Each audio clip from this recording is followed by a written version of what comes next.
Selamat pagi, selamat siang, dan selamat malam buat teman-teman yang sudah ngeklik video ini. Perkenalkan aku Gilbert Pangaribuan, dan thank you banget sudah mau mampir ke channel ini. Oke, topik pembahasan kita kali ini adalah, pernah nggak kamu mempertanyakan, kenapa aku marah ya? Gimana caranya supaya aku memiliki pemikiran yang rasional? Dan bagaimana caranya untuk mengatasi sebuah penolakan? Oke, pada dasarnya, perasaan manusia dibentuk dan diawali oleh pemikiran. Artinya apa? Kalau kamu merasa sedih, kecewa, itu semuanya diawali dari pikiran. Atau pernah nggak kamu coba untuk berpikir, kenapa aku emosional ya?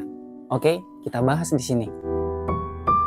Alasan utama kita kecewa adalah karena kita membujuk diri kita untuk merasakan yang namanya kecewa.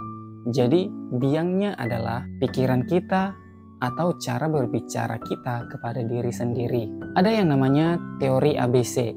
Jadi konsepnya itu manusia bisa mengalami yang namanya dua jenis rasa sakit, yaitu sakit fisik dan juga sakit emosi.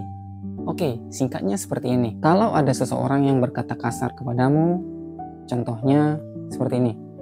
Anjing kau, bangsat, kau nggak punya otak.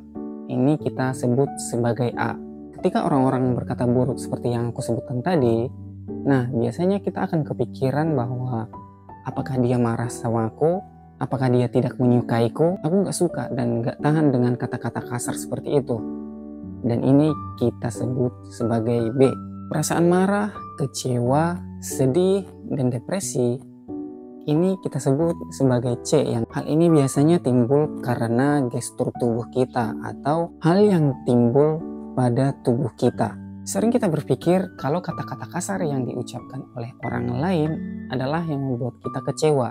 Padahal sebenarnya pikiran kita tentang kata-kata itulah yang membuat kita kecewa. Jadi ibaratnya tadi teori ABC, bukan A yang membuat kita kecewa, tapi B lah yang membuat kita kecewa. Maksud dari penjelasan di atas adalah sebenarnya nggak ada kata-kata yang bisa membuat kita kecewa ataupun marah.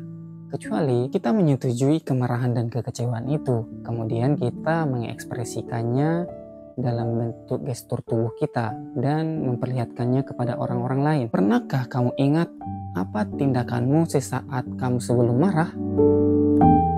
Banyak orang percaya bahwa diri mereka harus sempurna, seseorang atau orang lain itu buruk atau bersalah, sehingga memang harus disalahkan. Nah, nyatanya dua pemikiran yang tidak rasional inilah yang membuat kita depresi, apalagi kita selalu kepikiran dan meyakini hal itu. Banyak orang-orang belum sadar sebenarnya suasana hati itu datangnya dari pikiran. Jadi tugas selanjutnya adalah kita harus meyakini bahwa pemikiran kita tadi adalah benar-benar salah. Untuk memahami bahwa suasana hati itu datang dari pikiran, kita butuh latihan yang banyak dan ekstra. Karena apa? Dari kecil kita selalu disuguhkan dengan hal-hal yang bersifat tahayul. Oke, coba kamu ingat-ingat. Mungkin waktu kamu kecil, kamu pernah berkata, aku ingin jadi tentara, aku ingin menjadi polisi, aku ingin menjadi dokter. Atau yang baru-baru ini, sebenarnya kamu mendukung salah satu paslon atau calon presiden. Sebut saja Pak Anies. Nah, dari awal kamu sudah mengeluh-elukan, mendukung, bahkan bertekad untuk memilih ketika tiba waktunya datang ke TPS. Tapi nyatanya saat kamu datang ke TPS, yang kamu pilih adalah Pak Prabowo. Nah, pertanyaannya, mengapa pilihanmu bisa berubah? Jawabannya karena kamu memikirkannya kembali. Bukan hanya memikirkannya, tapi kamu menganalisisnya dan mempertanyakannya dengan serius. Inilah yang membuat kepercayaan kita berubah atau keyakinan kita berubah. Kita hanya perlu mempertanyakan dan menganalisis kembali tentang pemikiran kita. Kenapa aku marah? Kenapa aku sedih? Kenapa semua orang harus suka denganku? Kenapa aku harus marah ketika ada orang yang berkata kasar, bodoh, ataupun kejam? Jadi inilah kuncinya supaya kita memiliki pemikiran yang rasional, yaitu pikirkan dan pertanyakan kembali tentang keyakinanmu.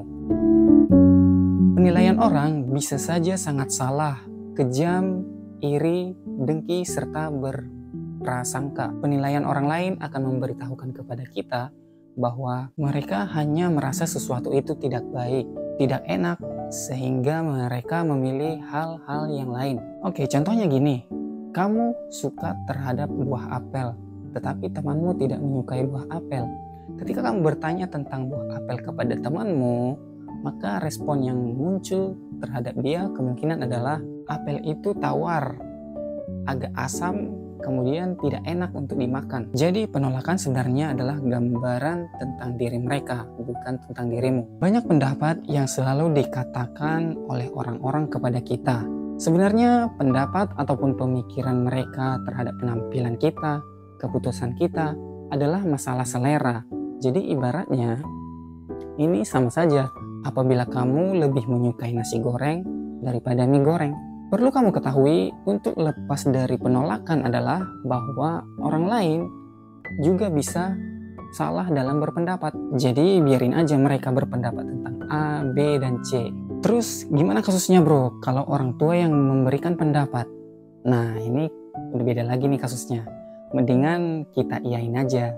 Dan tentu hal lain yang perlu kamu ingat adalah memang tidak menyenangkan ketika kita mendapat penolakan atau orang lain menolak kita.